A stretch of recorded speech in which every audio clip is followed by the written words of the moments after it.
কি কারণে আমি আমার ১.৫ বছরের ওয়ারেন্টিযুক্ত গাড়ির এই ব্যাটারিটি প্রায় ৩ বছর ধরে ব্যবহার করার পরও এখনও নতুনের মতো রয়েছে।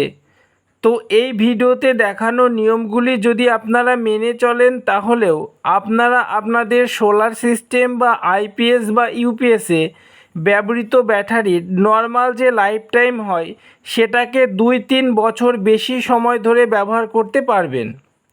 তো মূল ভিডিওটি শুরু করার আগে আপনার কাছে আমার একটা ছোট্ট অনুরোধ, যদি এই চ্যানেলের ভিডিওগুলি আপনার ভালো লাগে তাহলে লাইক করবেন ও আপনার বন্ধুদের সাথে শেয়ার করবেন। আপনাদের এই ভালোবাসা আমার ভিডিও বানানোর আগ্রহকে অনেক গুণ বাড়িয়ে দেবে, যার ফলে আমি আপনাদের নতুন নতুন ভিডিও উপহার দিতে পারবো। তো বেশি কথা না বাড়িয়ে ফিরে আসছি ইন্ট্রোর পর।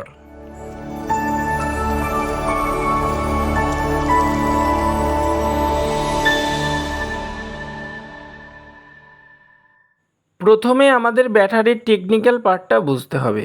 ব্যাটারিকে ভালো রাখার জন্য প্রথম ও প্রধান শর্ত হলো ব্যাটারিকে চার্জ ও ডিসচার্জ খুব দ্রুত করা যাবে না। অর্থাৎ ব্যাটারিকে চার্জ করার জন্য ভালো মানের কোনো ব্র্যান্ডেড কোম্পানির চার্জ কন্ট্রোলার আমাদের নিতে হবে। যেমন আমি স্মার্টেন কোম্পানির 30 অ্যাম্পিয়ারের MPPT solar charge controller use করেছিলাম বা এখনও করছি, এবং এটা করার ফলে আমার ব্যাটারিটা দীর্ঘদিন লং লাস্টিং করছে।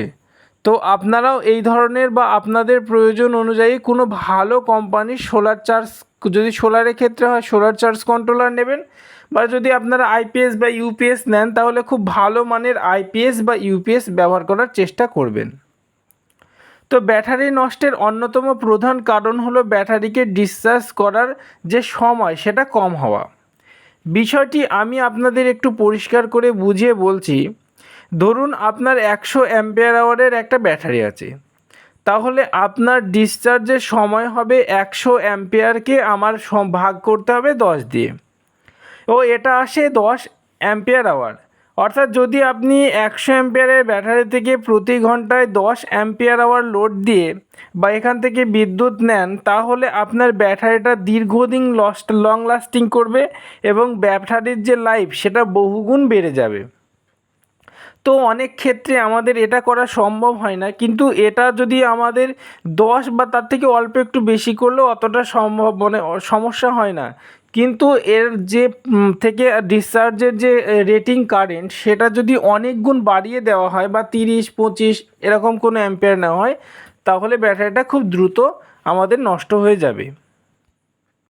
ব্যাটারি নষ্টের আরও একটি গুরুত্বপূর্ণ কারণ হলো আমরা ব্যাটারিকে অনেক সময় ডিপলি ডিসচার্জ করি, যেটা ব্যাটারির পক্ষে বা ব্যাটারির লাইফের পক্ষে খুবই মারাত্মক একটি কাজ।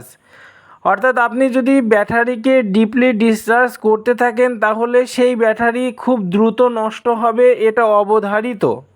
তো আপনারা একটু খেয়াল করবেন যে ব্যাটারি যাতে ডিপলি ডিসচার্জ না হয় সেই বিষয়টির দিকে। তো পরবর্তী টিপসটি হলো ব্যাটারির উপরের অংশে ও টার্মিনালগুলো যাতে পরিষ্কার পরিচ্ছন্ন থাকে সেই দিকটা খেয়াল রাখবেন। অনেক সময় আমরা কি করি, টার্মিনালের ওপরে অনেক স্যাঁতসেঁতে ভাব বা অ্যাসিড বা পড়ে থাকে, যে কারণে আমাদের মৃদুভাবে শর্ট সার্কিট হয় ও ব্যাটারির লাইফটা অনেকটা কমে যায়। এইটা অবশ্যই খেয়াল রাখবেন। ও আরও একটি কাজ করতে পারেন যে টার্মিনাল এর সঙ্গে সংযুক্ত যে তার, এটা যাতে লুজ কানেকশন না হয় সেটা অবশ্যই খেয়াল রাখবেন। ও এই টার্মিনালের সংযোগস্থলে গ্রিস বা তৈলাক্ত কোনো কিছু যদি লাগিয়ে রাখেন তাহলে এখানে জং লাগার যে সম্ভাবনা এটা হবে না, ফলে এখান থেকে ব্যাটারিটা ফুললি চার্জ করাও সম্ভব হবে ও আপনি এখান থেকে যে প্রাপ্ত যে আউটপুট অর্থাৎ যে অ্যাম্পিয়ার সেটাও সঠিকভাবে পাবেন ও ব্যাটারিটাও আপনার দীর্ঘদিন লং লাস্টিং করবে। নেক্সট যে টিপসটির কথা আমি আপনাদের বলবো সেটা হচ্ছে প্রতি মাসে একবার আমাদের ব্যাটারির যে ওয়াটার লেভেল সেটা ঠিক আছে কিনা সেটা আমাদের দেখতে হবে। প্রয়োজন হলে ডিস্টিল ওয়াটার আমাদের বা ব্যাটারির যে জল বা পানি যাই বলেন না কেন সেটা আমাদের দিতে হবে। আর অবশ্যই এটা মাথায় রাখবেন যে ব্যাটারির যে জল বা ওয়াটার অ্যাসিড বা পানি যেটাই বলেন ওইটা আপনাদের কোনো ব্র্যান্ডেড কোম্পানির কিনবেন, কখনোই লোকাল মার্কেটে যে কম দামের জল পাওয়া যায় সেটা ইউজ করবেন না। উপরের বর্ণিত পদ্ধতিগুলি আমি মেনে চলায় আমার ব্যাটারি এখনও পর্যন্ত নতুনের মতো রয়েছে। আপনারাও নিয়মগুলি মেনে চলতে পারেন। অবশ্যই কেমন রেজাল্ট পাবেন তা আমাকে কমেন্ট করতে ভুলবেন না। দেখা হবে পরবর্তী ভিডিওতে। ততক্ষণে ভালো থাকুন ও সুস্থ থাকুন। Thank you.